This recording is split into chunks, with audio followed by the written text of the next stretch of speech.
Cuando el duque vio a la niña, su mundo se detuvo. No fue una impresión vaga, no fue una sospecha que tardara en formarse. Fue algo anterior al pensamiento, algo que golpeó antes de que la mente tuviera tiempo de prepararse y que dejó a Víctor Salcedo completamente inmóvil junto a la cerca, con las riendas todavía en la mano, incapaz de dar un solo paso más. La niña estaba sentada en el escalón de piedra de la entrada, con un libro abierto sobre las rodillas y los pies descalzos. El cabello oscuro caía en una trenza imperfecta sobre el hombro. No era el cabello, no eran los pies descalzos, era el rostro. La línea exacta de esa mandíbula, los rasgos que no le pertenecían a una niña desconocida, sino a una memoria que llevaba 6 años intentando no invocar, la de una mujer que había desaparecido sin dejar rastro, sin dejar explicación, sin dejar nada, excepto una carta breve y fría que Víctor había leído tantas veces, buscando algo debajo de las palabras que al final las palabras habían dejado de tener sentido. El corazón le golpeó una vez, fuerte, y después se quedó quieto, esperando. La edad, pensó sin querer pensarlo, y se detuvo ahí, porque había otra posibilidad. Siempre había otra posibilidad. Quizás esa niña no tenía nada que ver con él. Quizás todo lo que estaba sintiendo era el delirio de un hombre que había pasado 6 años buscando una explicación que nunca llegó y que ahora veía rostros conocidos donde solo había coincidencias. Quizás. La niña levantó la vista del libro con la calma tranquila de quien no ha aprendido aún a temer a los desconocidos, y lo miró con unos ojos oscuros y directos que terminaron de romper algo en el centro del pecho de Víctor, que llevaba 6 años sosteniéndose con mucho esfuerzo. Víctor ató las riendas a la cerca despacio, como si necesitara ese gesto concreto para recordar cómo funcionaban sus propias manos. Después se acercó al escalón. «Buenos días», dijo. «Buenos días», respondió la niña, sin apartar los ojos de él. «¿Cómo te llamas?» Ella lo consideró un momento. «Julia». «¿Y usted?» «Víctor». Julia asintió, como si ese nombre fuera aceptable, y bajó los ojos al libro. Víctor permaneció de pie, sin moverse. «¿Llevas mucho tiempo viviendo aquí, Julia?» Ella levantó la vista de nuevo, con una expresión que sugería que la pregunta le parecía un poco extraña, pero no lo suficiente como para no responderla. «Sí, mucho». «¿Vives con tu familia?» «Con mi mamá». «¿Solo con tu mamá?» Julia lo miró un segundo más de lo habitual, con la mirada de quien está decidiendo si la pregunta tiene trampa. «¿Por qué quieres saber?» Víctor no esperaba esa pregunta, o sí la esperaba, pero no tan directa, no tan pronto, no con esa calma evaluadora de quien tiene 6 años y ya sabe cuándo un adulto quiere algo que no está diciendo. «Curiosidad», dijo, con la misma honestidad sencilla que ella usaba. Julia lo consideró. Pareció aceptarlo. «La señora Rivas viene los martes», dijo, «pero no vive aquí, solo mamá y yo». Víctor asintió despacio. Sus ojos se movieron un instante hacia la puerta cerrada y volvieron a la niña. «¿Cuántos años tienes?» 6. El número llegó simple, sin adorno, y se instaló en el pecho de Víctor con la precisión de algo que lleva tiempo esperando el momento exacto para caer. No lo calculó. O sí lo calculó, pero no dejó que el resultado terminara de formarse del todo, porque había cosas que era preferible no saber todavía. «¿Y tu papá?», preguntó, y esta vez no pudo disfrazar del todo el peso de la pregunta. Julia bajó los ojos al libro. Hubo un silencio. No fue el silencio de quien no sabe qué responder. Fue el silencio de quien sabe perfectamente lo que va a responder y lo está pensando primero, con la seriedad específica de los niños que tratan las cosas importantes como cosas importantes. «No está», dijo, al fin, y no añadió nada más. Víctor sintió que el suelo debajo de él era menos firme de lo que había sido un momento antes. «¿No está en casa o no está?» «No está», repitió Julia, con la firmeza suave de quien ha aprendido que esa respuesta es suficiente y que lo que viene después de ella no le pertenece a quien pregunta. Volvió al libro. La conversación había terminado, al menos esa parte de ella. Y Víctor se quedó de pie junto al escalón, mirando a esa niña que leía con los pies descalzos, sintiendo algo que no tenía nombre todavía, pero que dolía de una manera muy específica, en un lugar muy específico, que llevaba 6 años sin doler de esa manera. ¿Cómo se llama tu mamá?, preguntó finalmente. La pregunta que llevaba desde el principio queriendo hacer, y que había rodeado durante todo este tiempo, porque una parte de él sabía que cuando llegara la respuesta, ya no habría manera de volver al momento anterior. Julia levantó la vista. ¿Para qué quieres saber el nombre de mi mamá? Porque, dijo Víctor despacio, creo que puede que la conozca. Julia lo evaluó con esa mirada de jurado que tenía. ¿La conoce o no la conoce? No lo sé todavía. Otro silencio. Más corto esta vez. Se llama Camila, dijo Julia, y volvió a su libro como si acabara de decir algo completamente ordinario. No lo era.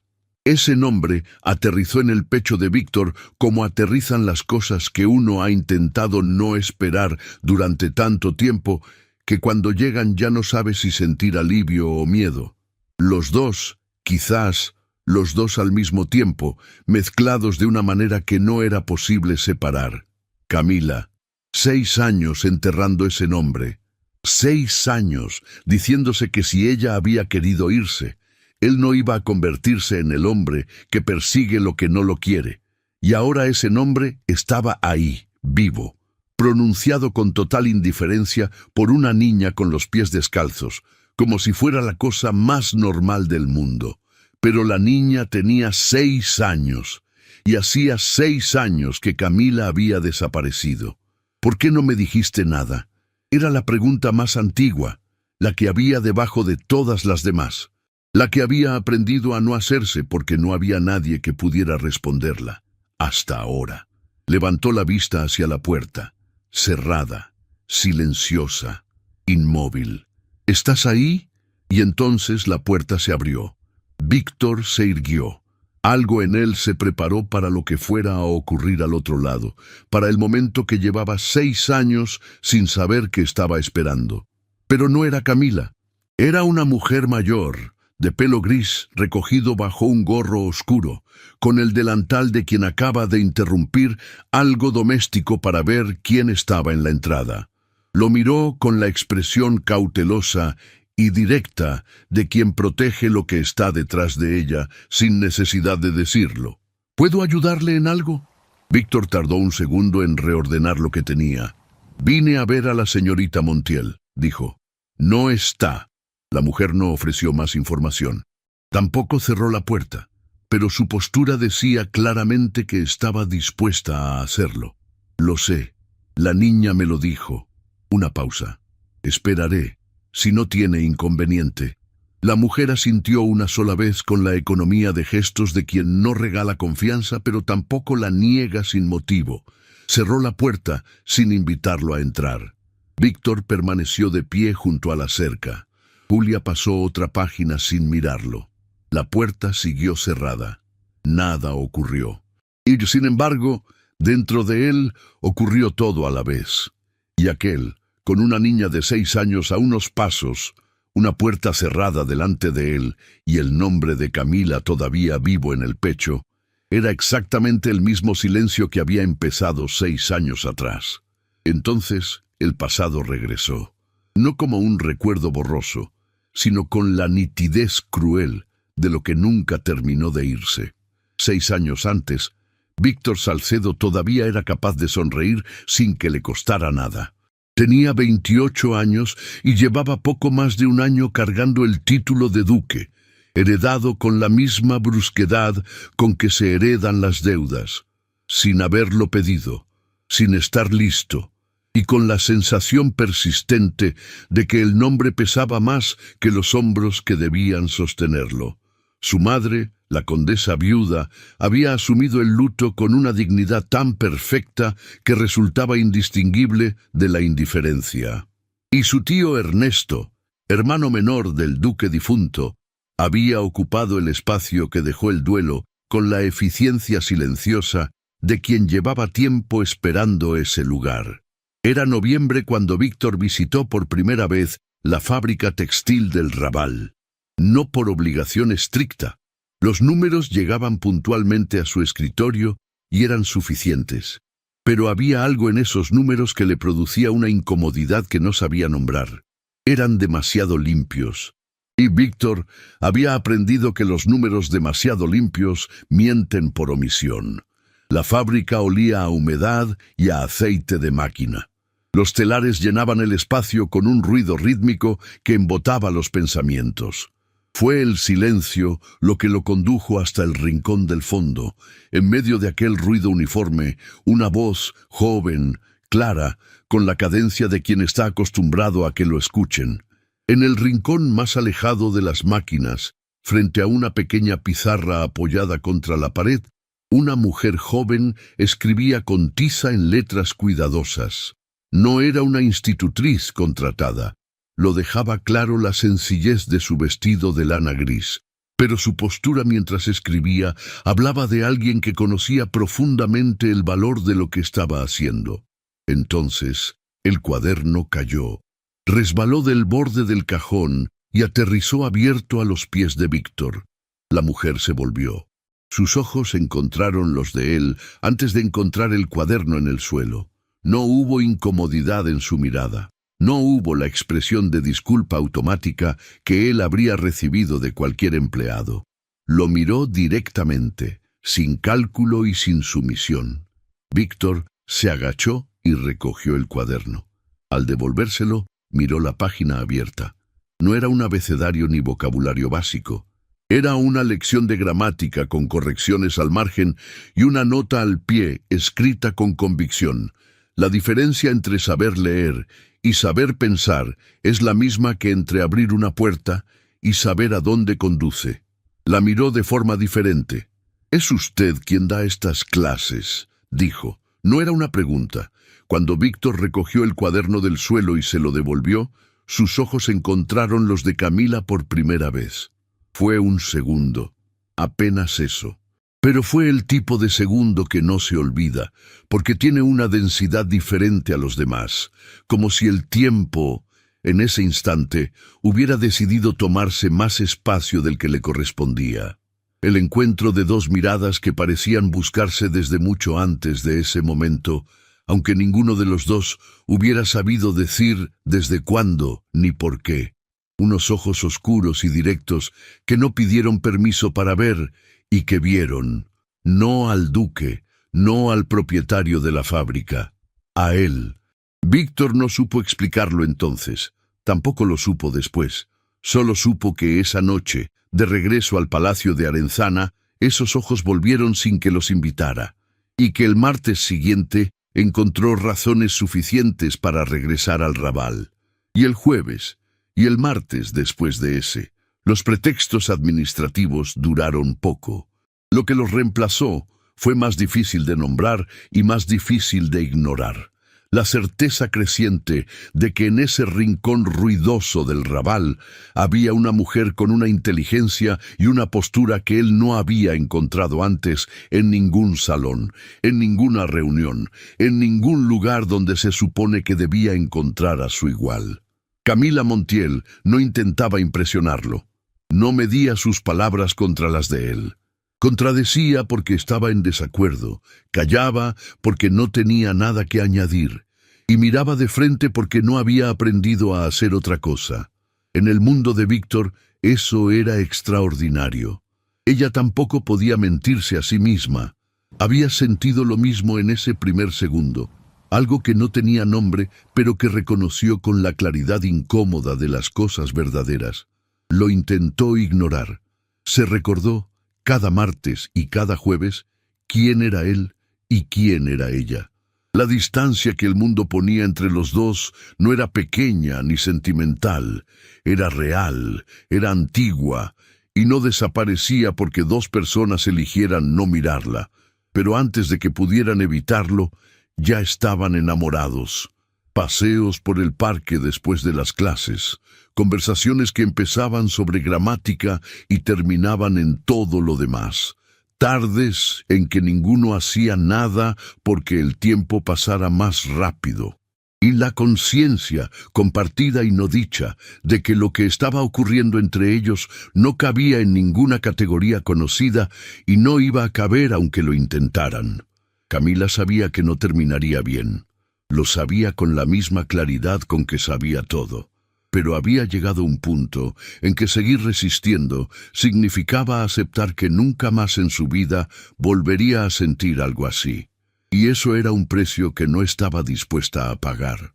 Fue en uno de esos paseos, con Barcelona en primavera y el tiempo quieto, y los dos tan cerca el uno del otro, que la distancia ya no era distancia, sino solo la última frontera antes de cruzar, cuando el cuerpo habló más alto que la razón. Y ella eligió escucharlo. Después de eso, los dos sabían que habían cruzado una línea sin vuelta, al menos para ella.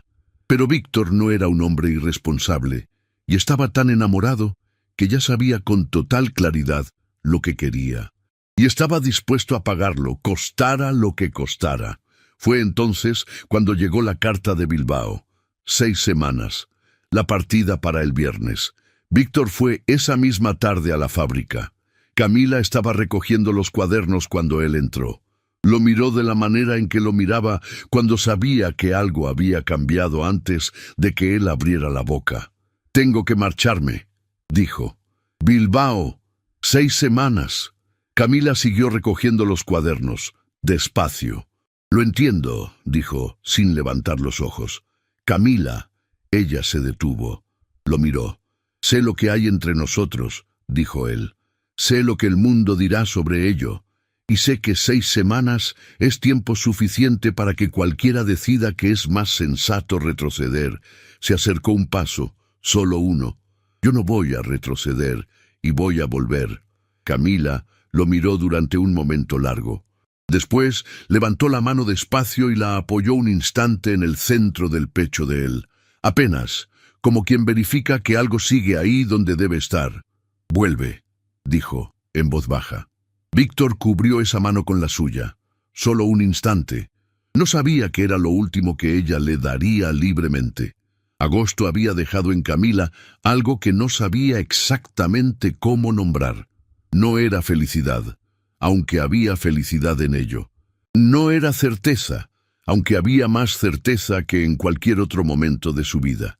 Era algo más parecido a la conciencia de haber cruzado un umbral del que no había regreso, y la elección consciente, hecha con los ojos abiertos, de no querer regresar. Víctor se había marchado a Bilbao 4 días después. 6 semanas. Ella lo había mirado alejarse con algo en el pecho que no era miedo exactamente, pero que se le parecía, el miedo específico de quien ha dejado de protegerse y sabe que ya no hay manera de volver a hacerlo. Pero también recordaba su voz, la manera exacta en que había dicho volveré, sin adorno, sin exceso, con la misma convicción con que firmaba lo que importaba, y Camila Montiel, que no era una mujer que se engañaba, había decidido creerle. Las semanas que siguieron tuvieron la textura particular de la espera que sabe que tiene fin. Siguió yendo a la fábrica los martes y los jueves. Siguió dando sus clases con la misma atención de siempre. Siguió visitando a la mujer de la mano infectada, que ya estaba mejor, y a otras 2 que habían empezado a venir por iniciativa propia. Pero había algo diferente en cómo vivía esas semanas. Una conciencia nueva, suave y constante, como la conciencia de una luz encendida en una habitación contigua. La certeza de que había alguien en el mundo que sabía exactamente dónde estaba ella y que estaba contando los días para volver. Era una sensación que Camila no había tenido antes y no supo, hasta que la tuvo, cuánto había pesado no tenerla. La carta llegó un martes por la mañana, 2 semanas después de que él se hubiera marchado. Camila la encontró sobre la mesa del desayuno. Reconoció el sello de inmediato. Reconoció la letra en el sobre. Esa letra que había visto en los márgenes de los libros que él le prestaba. La abrió con las manos completamente quietas. Lo que hubo entre nosotros fue un error de juicio. No hay sentimientos que justifiquen continuarlo. Le pido que no intente comunicarse conmigo. Camila leyó el párrafo una vez. Lo leyó de nuevo. Y después dobló el papel con cuidado, lo dejó sobre la mesa y se quedó sentada durante un tiempo que no supo medir, con las manos sobre el regazo y la vista fija en la pared. No lloró, no de inmediato. Lo que hizo fue algo más difícil que llorar. Buscó, en cada rincón de sí misma, una razón para no creer lo que acababa de leer. La carta tenía su letra, tenía su sello. Y tenía la forma exacta de la cosa que ella siempre había temido, que el mundo en que él vivía pesara más que lo que había entre ellos. Eso fue lo que más dolió. No que la carta existiera, sino que tuviera sentido. Al día siguiente fue a la fábrica y entregó su renuncia. Recogió sus cuadernos, la tiza, la nota al pie que había escrito en la pizarra hacía ya meses y que nadie había borrado. Salió a la calle del Raval con la bolsa bajo el brazo y no miró atrás. Volvió a la casa de su padre. La vida continuó con la misma forma exterior de siempre. Por dentro había algo que se había cerrado, despacio pero completamente. Fue 3 semanas después cuando el cuerpo habló, con la claridad específica que tiene cuando quiere ser escuchado y ya ha esperado suficiente. Camila apoyó la frente contra el cristal de la ventana y cerró los ojos. Una mujer soltera, sin marido, sin nombre que la respaldara. En una época que no tenía palabras amables para esa situación, buscó un médico en un barrio donde nadie la conocía. Un hombre mayor, de mirada seria y pocas palabras, lo suficientemente lejos para que ningún conocido pudiera cruzarla en la sala de espera. El médico confirmó lo que ya sabía. Camila le pagó, le agradeció y salió a la calle. Y fue en esa calle cuando algo en ella se quebró por primera vez desde que había leído la carta. No fue llanto de debilidad, fue el llanto de quien ha sostenido demasiado durante demasiado tiempo. Caminó hasta el primer callejón tranquilo que encontró, se apoyó contra la pared de piedra y lloró con una mano sobre el vientre y la otra apretada en un puño contra la piedra. Después se limpió la cara, se irguió y volvió a caminar. No sabía tampoco que ese médico tenía deudas, que esas deudas tenían nombre y apellido. Lo supo 3 días después, cuando llamaron a la puerta. La condesa viuda de Monreal era una mujer con el aspecto de quien ha perfeccionado durante décadas una sola expresión, la de benevolencia fría. No era crueldad lo que transmitía su rostro, era algo más difícil de rebatir, la certeza absoluta de estar haciendo lo correcto. Detrás de ella, Ernesto cerraba la puerta con el cuidado de quien sabe que lo que ocurrirá en esa habitación no debe salir de ella. Camila los reconoció y comprendió antes de que abrieran la boca que lo que venía no era una visita, era una sentencia. Permaneció de pie junto a la puerta, con la espalda erguida y las manos quietas. No ofreció asiento, no ofreció té. Esperó. Mi hijo ya le comunicó su decisión, dijo la condesa con la cadencia serena con que podría hablar del tiempo. Lo que usted carga ahora es un problema, señorita Montiel, no una herencia, no un derecho, un problema. Y esta familia tiene los medios y la determinación de resolverlo de la manera que sea necesaria. Camila no se movió. Los tribunales, continuó la condesa, bajando levemente la voz, escuchan a quienes tienen nombre, y los niños terminan donde la ley y el dinero deciden que terminen, no donde lo decide una mujer sola sin medios. Estoy segura de que usted entiende lo que le estoy diciendo. Lo entendía, con la misma claridad directa con que entendía todas las cosas, porque la condesa no estaba mintiendo. Estaba diciendo exactamente lo que era capaz de hacer, con los medios exactos para hacerlo, y Camila no tenía nada con qué responder excepto la verdad de lo que sentía. Y la verdad de lo que sentía no valía nada en un tribunal. Ernesto depositó un sobre la mesa. «Hay una suma», dijo, «suficiente para establecerse en otro lugar, sin condiciones más allá de la distancia y el silencio». Camila miró el sobre. No lo tocó. «Guarden el dinero», dijo, y abrió la puerta. La condesa se puso de pie sin prisa. Ernesto recogió el sobre. Pasaron junto a Camila sin mirarla, como si ya hubieran dejado de verla en el momento en que el asunto quedó resuelto. Cuando la puerta se cerró, Camila permaneció de espaldas a la habitación durante un tiempo largo, con la mano sobre el pomo, la frente casi apoyada en la madera fría. Después se separó de la puerta. Fue al dormitorio, sacó la maleta del armario y comenzó a doblar ropa con movimientos metódicos, uno por uno. Esta vez no era dolor lo que sostenía esos gestos. Era la determinación de una mujer que ha entendido que el mundo no va a protegerla y que lo único que importa en este momento, lo único que es completamente suyo y que nadie va a tocarle, es la vida que crece dentro de ella. Eligió desaparecer antes de que le quitaran lo único que le quedaba. Antes de cerrar la maleta, fue al consultorio. Su padre la escuchó sin interrumpirla. La carta, el embarazo, la visita de la condesa y Ernesto, la amenaza sobre los tribunales, la amenaza sobre el niño, todo, entre lágrimas, sin orden perfecto. Cuando ella terminó, el doctor Montiel se levantó y fue a la ventana. Camila vio en la rigidez de su espalda, en las manos cerradas a los lados, la rabia de un padre que sabe exactamente a quién culpar y sabe también que no puede hacerle nada. Permaneció así un tiempo largo.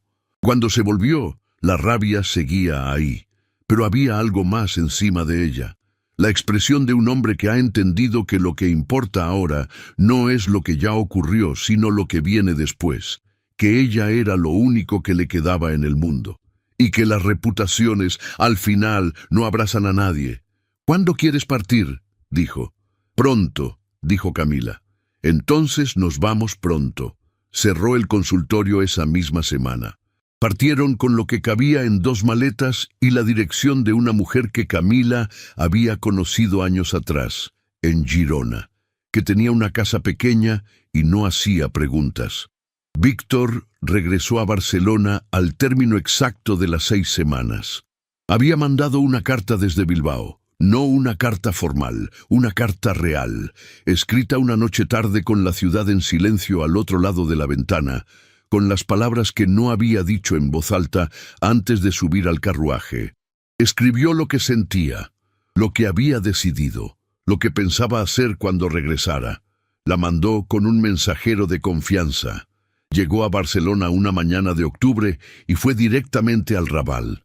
La fábrica estaba abierta, los telares funcionaban, pero el rincón del fondo estaba vacío, la pizarra apoyada contra la pared, sin tiza, las gavetas donde Camila guardaba sus cuadernos, cerradas. «La señorita Montiel presentó su renuncia hace 3 semanas», dijo el capataz, sin levantar los ojos del registro. No dio explicaciones. Víctor salió a la calle. Fue directamente a la casa del padre de Camila. «El doctor Montiel cerró el consultorio la semana pasada», dijo la vecina. «Se marcharon los 2. ¿Sabe a dónde fueron?». La mujer lo miró un momento.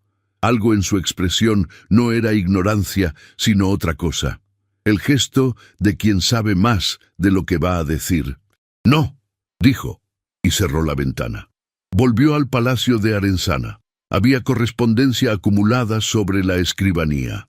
Pasó por los sobres con la distracción de quien está pensando en otra cosa, hasta que reconoció una letra, o creyó reconocerla. Abrió el sobre. «Lo que hubo entre nosotros fue un error de juicio. No hay sentimientos que justifiquen continuarlo. Le pido que no intente comunicarse conmigo». Víctor leyó el párrafo una vez. Lo leyó de nuevo. Y después permaneció completamente inmóvil en el centro del estudio, con el papel en la mano, sintiendo algo que no era solo dolor, era confusión.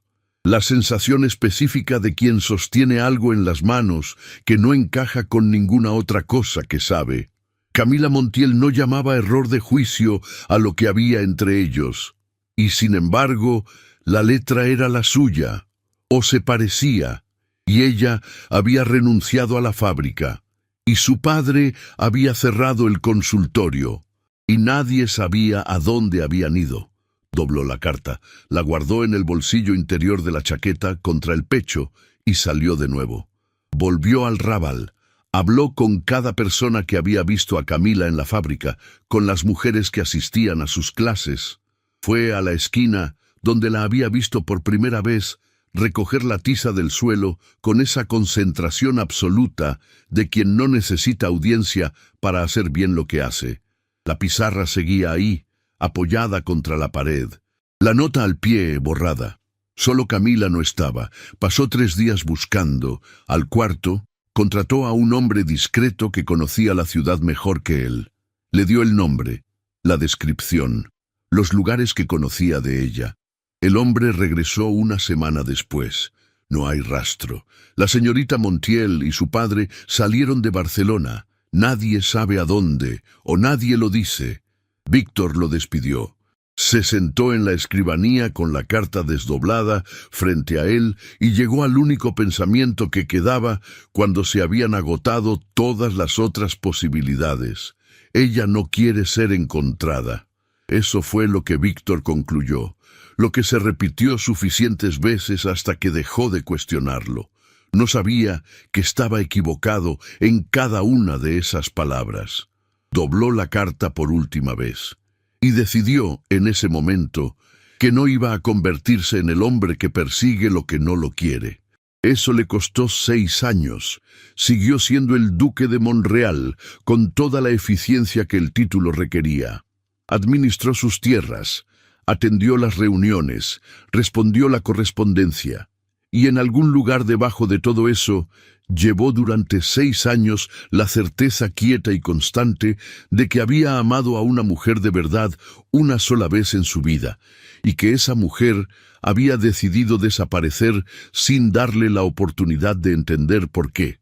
Hubo otras personas, no muchas, ninguna que llegara a ningún lugar real. Su madre le presentó candidatas. Ernesto habló de conveniencias. Víctor escuchó todo con la cortesía de quien sabe que esas conversaciones son parte del paisaje. Nunca dijo que no definitivamente. Nunca dijo que sí. Los años pasaron con esa ambigüedad y con la herida encubierta pero intacta. Hasta esa mañana de primavera, mientras cabalgaba por el límite de sus tierras en Girona, una propiedad que había adquirido hacía apenas unos meses y que todavía no conocía del todo, cuando algo lo hizo detener el caballo. No supo explicar después qué fue exactamente.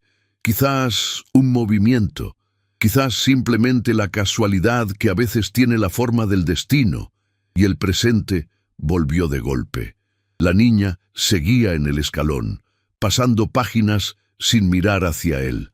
Víctor parpadeó una vez, como si regresar del recuerdo exigiera un esfuerzo físico, y entonces oyó pasos en la calle, un ritmo particular, seguro, sin prisa, con la cadencia de quien conoce bien el camino que está recorriendo, y después, al doblar la esquina junto a la cerca, una figura con una cesta en el brazo y el cabello oscuro recogido bajo un sombrero sencillo que el viento había decidido que no iba a respetar del todo. Víctor no respiró.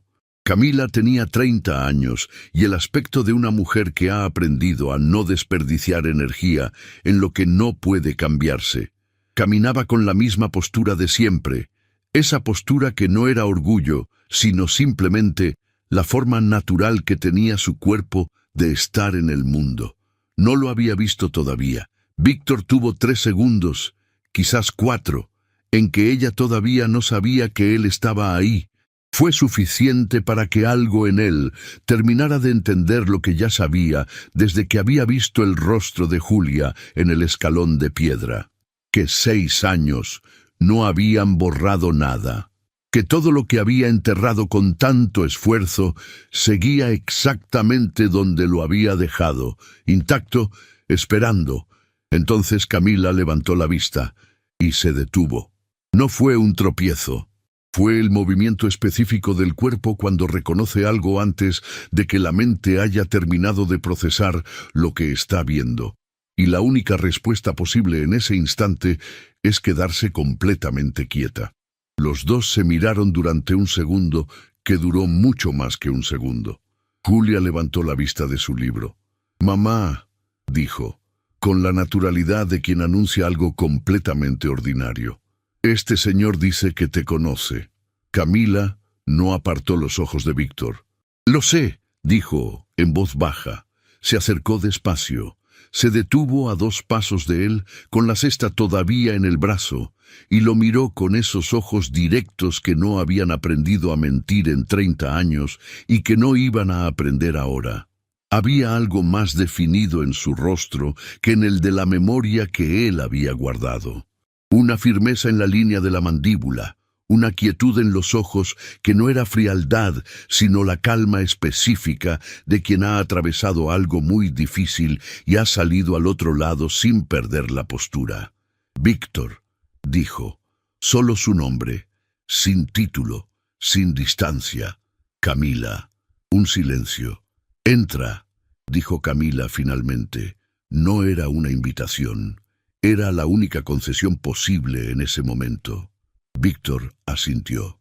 Y siguió a Camila hacia la puerta que había estado mirando durante la última hora. La sala era pequeña y ordenada con la inteligencia de quien convierte un espacio limitado en algo propio. Libros con los lomos gastados, cuadernos abiertos sobre la mesa. Junto a la ventana, un par de zapatos pequeños que solo podían pertenecer a una niña que nunca recordaba ponérselos. Víctor reconoció los libros antes de reconocer cualquier otra cosa. Algunos eran los mismos que habían discutido en el Raval 6 años atrás. Los mismos títulos, los mismos lomos, pero ahora vivían en otra vida, construida completamente sin él, y eso dolió de una manera que no esperaba. Camila dejó la cesta sobre la mesa y se volvió hacia él. Julia observaba desde el umbral de la cocina con la expresión de quien evalúa si debe intervenir o no. «¿Tienes hambre?», le preguntó Julia a Víctor. Víctor alzó apenas la vista hacia ella. Hubo en su expresión algo breve y suave, casi un intento de sonrisa. «Estoy bien, gracias», dijo. «Julia», dijo Camila, «quédate con la señora Rivas». Julia salió sin protestar, y el sonido de sus pasos se perdió en el pasillo. Camila esperó a que su hija se alejara de verdad. Solo entonces miró a Víctor. «¿Qué haces aquí?», dijo. Su voz salió más baja de lo que había querido, porque la verdadera pregunta que había debajo era otra. ¿Por qué ahora, después de todo, con qué derecho volvía a aparecer allí y a hacer que todo lo que ella había enterrado empezara a moverse otra vez? «No sabía que vivías aquí», dijo Víctor. Camila asintió apenas, como si eso confirmara algo que ya sospechaba. «Vine a revisar los registros de la propiedad», dijo Víctor, «y vi a una niña en el escalón». Sus ojos se movieron un instante, involuntariamente, hacia la cocina. Después volvieron a él. «Y ahora que la has visto», dijo, con una calma que le costaba mantener, «¿qué quieres?». «Saber qué ocurrió». Algo en Camila cambió, no en la postura. Esa siguió igual, recta, firme, sino en los ojos. Donde había habido contención, apareció otra cosa, más antigua y más difícil de sostener. «¿Qué ocurrió?», repitió en voz baja, y había en esas 2 palabras una carga que llevaba 6 años sin poder decírsela a nadie. «Te fuiste, Víctor». «Me fui 6 semanas», dijo él, «y volví». «No volviste, volví». Y esta vez su voz tenía algo diferente. No defensa, sino la firmeza quieta de quien dice lo que es verdad, aunque duela decirlo. Fui a la fábrica el mismo día que llegué a Barcelona. Fui a la casa de tu padre. Pregunté a cada persona que pude encontrar. No encontré nada. Una pausa. Y entonces encontré tu carta. Camila frunció el ceño. Mi carta decía que había sido un error, que no intentara comunicarme contigo. El silencio que siguió fue diferente a todos los anteriores, más denso, con una textura que ambos sintieron en el mismo momento, sin saber todavía exactamente lo que significaba. Yo no escribí ninguna carta, dijo Camila. 3 palabras, dichas con la voz de quien no está argumentando. Está diciendo lo que es verdad con la misma claridad directa con que siempre dijo todas las cosas. Víctor la miró. Y algo en él comenzó a moverse, lentamente, con la resistencia de las cosas que fueron fijas durante mucho tiempo. Camila, dijo, y su voz había perdido la contención de antes.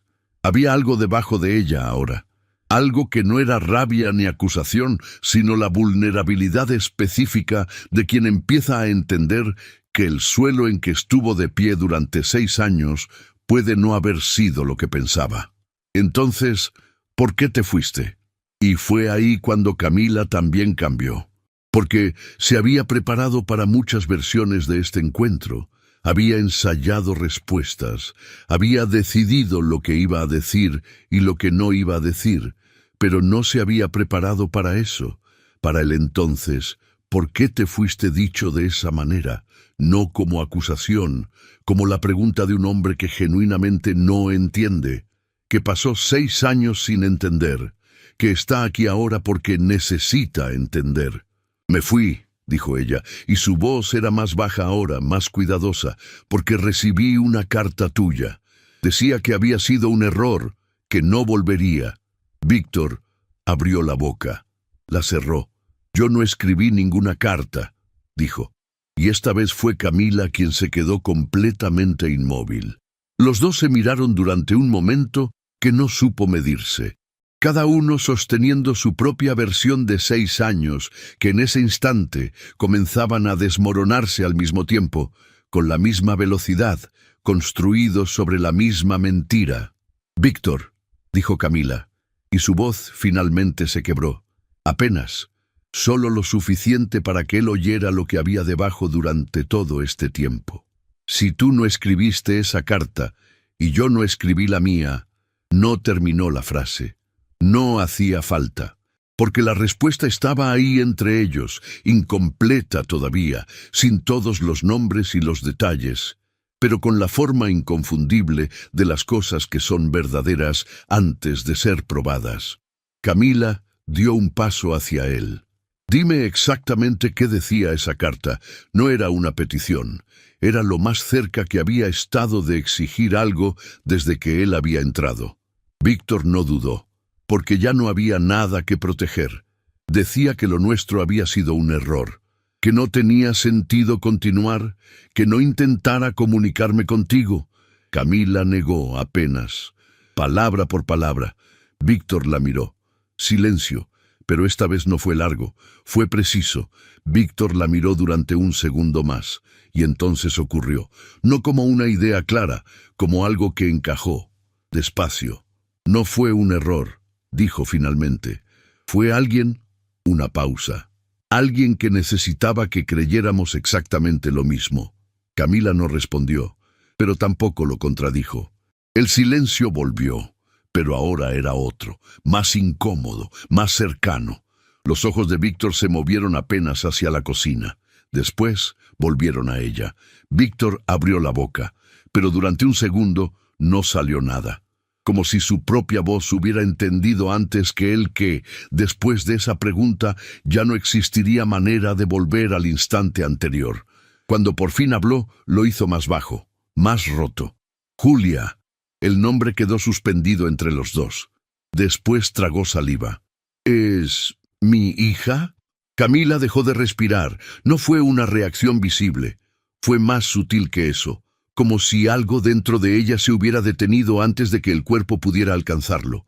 Sus labios se entreabrieron, como si fuera a decir algo, y por un instante pareció que lo haría, pero no salió nada. Sus ojos vacilaron apenas, y fue la primera grieta real, la primera. Se sostuvo de la mesa, no por debilidad, sino porque algo en ese momento ya no podía sostenerse solo.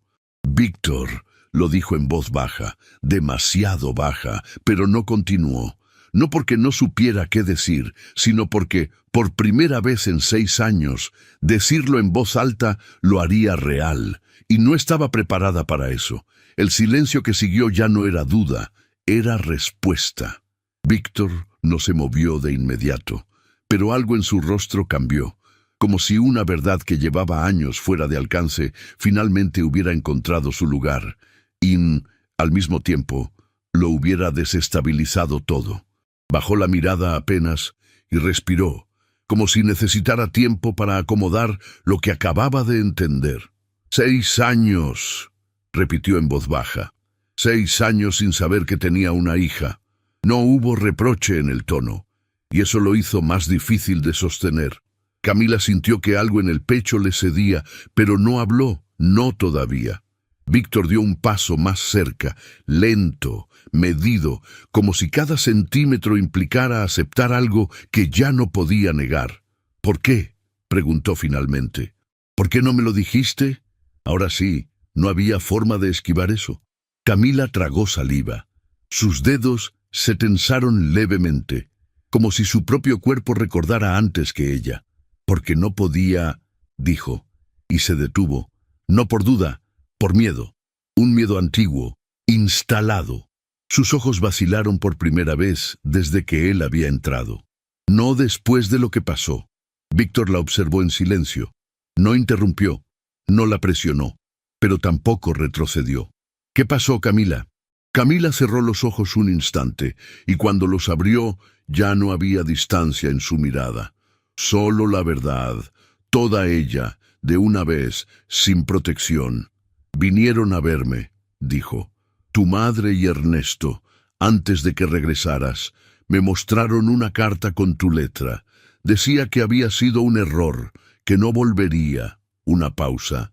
«Y yo les creí, no porque quisiera creerles, sino porque encajaba con todo lo que siempre había temido. Que el mundo en que vivías pesara más que lo que había entre nosotros». Víctor no habló. «Cuando supe que estaba embarazada, fui al médico. Un hombre que resultó tener deudas con personas que tenían tu apellido». Algo en su voz se endureció levemente. No de rabia, sino de la dureza específica de quien narra algo que costó mucho sobrevivir. 3 días después volvieron. Me dijeron que sabían, que si intentaba reclamarte algo, si intentaba que Julia tuviera tu nombre, los tribunales decidirían por mí, que el dinero y la ley decidirían a dónde iba el niño. Víctor cerró los ojos. «Me ofrecieron dinero para desaparecer. Lo rechacé». Camila levantó la vista hacia él. «Pero me fui de todas formas, porque lo único que era completamente mío en ese momento era esa vida que crecía dentro de mí, y no iba a arriesgarme a que me la quitaran». El silencio que siguió fue el más pesado de todos los que habían existido entre ellos. Víctor abrió los ojos, y Camila vio en ellos algo que no había visto nunca, no en todos los meses que se habían conocido, no en ninguno de los momentos que había guardado durante 6 años. Era la expresión de un hombre que acaba de entender el tamaño exacto de lo que se perdió, no como abstracción, sino con el peso concreto e irreversible de 6 años de vida que no van a volver. «Volví», dijo, y su voz era diferente ahora, rota de una manera en que no lo había estado antes. «Fui directo al Raval. Fui a la casa de tu padre. Te busqué durante días». Una pausa larga. «Y cuando no te encontré, me dije que, si habías querido irte, no tenía derecho a perseguirte. Me lo repetí tantas veces que al final casi me lo creí». Camila tenía los ojos llenos de lágrimas que todavía no caían. «Te escribí desde Bilbao», continuó, «una carta real, con todo lo que no había dicho en voz alta antes de subir al carruaje, lo que sentía, lo que había decidido, lo que pensaba hacer cuando regresara». Se detuvo. «Nunca llegó, ¿verdad?». Nunca llegó, dijo ella. La interceptaron y pusieron una en su lugar. No era una pregunta. Camila asintió apenas, y entonces los dos lo vieron al mismo tiempo. El mecanismo completo, la precisión con que había sido ejecutado, las dos cartas falsas, las dos versiones construidas para que cada uno creyera exactamente lo que la familia necesitaba que creyera. Y el costo de esa operación, 6 años. Julia, todo lo que no había ocurrido entre ellos. Las lágrimas de Camila cayeron entonces, no de golpe, despacio, una después de otra, con la misma precisión metódica con que ella hacía todo, como si incluso el llanto tuviera que tener dignidad. Víctor cruzó la sala, no rápido, con el movimiento deliberado de quien sabe que lo que está a punto de hacer no puede deshacerse y no quiere que se deshaga. Se detuvo frente a ella, y entonces miró hacia la puerta por donde Julia había salido. No dijo nada, no preguntó nada. Simplemente miró y después volvió los ojos hacia Camila, y en ese silencio estaba todo. La edad que cerraba, el rostro que no podía ser coincidencia, la mandíbula, los ojos oscuros y directos que evaluaban todo antes de decidir si confiaban. Camila lo vio en su mirada y entendió. Sí, dijo, en voz muy baja, es tuya, es tu hija. Víctor cerró los ojos, y por primera vez en 6 años, algo dentro de él que había estado apretado, sosteniendo demasiado con demasiado esfuerzo, se soltó. No fue alivio exactamente, fue algo más grande que el alivio. Fue el momento en que una persona entiende que lo que creía perdido no estaba perdido sino esperando, en un escalón de piedra, con un libro abierto y los pies descalzos y una mirada que evalúa todo antes de decidir si confía. Cuando abrió los ojos, Camila seguía ahí. Víctor levantó la mano despacio, rozó con la punta de los dedos la línea de su mejilla, apenas, donde las lágrimas habían pasado. Camila no se apartó. Cerró los ojos un instante, como quien reconoce un contacto que el cuerpo recuerda, aunque la mente haya intentado olvidarlo.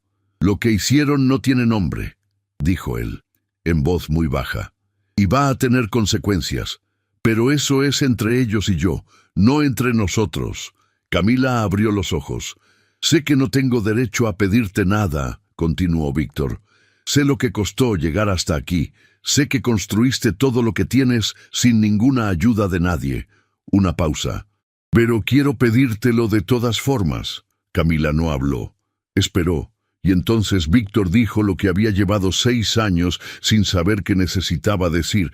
Llevo 6 años siendo muy eficiente en no sentir nada, administrándolo todo, controlándolo todo, convirtiendo cada emoción en un asunto que pudiera resolverse. Se detuvo. Pero lo que sentía por ti nunca pude ordenarlo así, nunca pude ponerlo a distancia, por más que intentara convencerme de que sí. Eres la única mujer que he amado de verdad en mi vida, y nos robaron 6 años a los dos. Hizo una pausa, solo una. Lo que mi familia te hizo no tiene justificación, ninguna, y sé que no hay palabras que devuelvan lo que te quitaron. Sus ojos no se apartaron de los de ella. Pero estoy aquí, y si todavía me amas, aunque sea una parte de lo que sentías, te pido que no esperes ni un día más, que te cases conmigo, no por lo que fue, por lo que podemos ser. Quiero pasar cada día que me quede siendo el hombre que mereces. Quiero estar ahí cuando Julia haga preguntas que no sé responder. Quiero terminar las discusiones sobre libros que dejamos sin resolver hace 6 años. Quiero que cuando ella crezca y mire atrás, vea a un padre que estuvo siempre. Hizo una pausa. Aprendí a vivir sin ti, Camila, pero nunca aprendí a no extrañarte. Camila no respondió de inmediato, no porque dudara, sino porque había cosas que merecen un segundo antes de ser dichas, cosas que si se dicen demasiado rápido, pierden algo de lo que contienen. Pensó en la mujer que era ahora, la que había cruzado Barcelona a pie con una maleta, la que había llegado a Girona sin conocer a nadie, la que había parido a Julia sola, con solo la comadrona de la aldea, la que había enseñado a su hija a leer antes de los 4 años.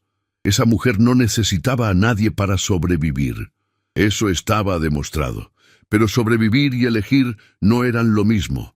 Sí, dijo, una sola palabra, pero contenía todo. Contenía los 6 años y las 2 cartas y la fábrica del Raval y las conversaciones sobre gramática y la noche de agosto con la lluvia contra los cristales y la maleta doblada con movimientos metódicos y Julia llegando al mundo en los primeros fríos de octubre y los libros guardados en una caja en el fondo del armario.